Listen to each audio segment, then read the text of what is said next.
Thank you. নবম এবং দশম শ্রেণীর শিক্ষার্থীদের জন্য বোর্ডের ছোট্ট একটি এমসিকিউ উঠানো আছে। দেখো sine theta into root over 1 plus tan square theta সমান কত? তাহলে আমি এটা মুছে দিলাম।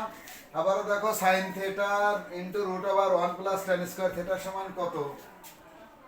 ইকুয়াল সাইন থিটা, কিন্তু সাইন থিটাই থেকে গেল, সাইন থিটা আর রুট ওভারই থেকে গেল। এই যে 1 প্লাস ট্যান স্কয়ার থিটা এটা সমান কিন্তু সেক স্কয়ার থিটা। তাহলে আমরা লিখে দিলাম সেক স্কয়ার থিটা।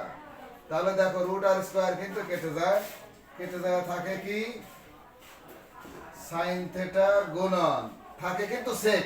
এটাকে আবার আমি ভেঙে দিচ্ছি, সেক মানে কি 1 ডিভাইডেড কস। আবারও বোঝার চেষ্টা করো, স্কয়ার আর রুট কিন্তু কেটে যায়, স্কয়ার আর রুট কেটে গেলে বাসে কিন্তু শুধু সেক থিটা।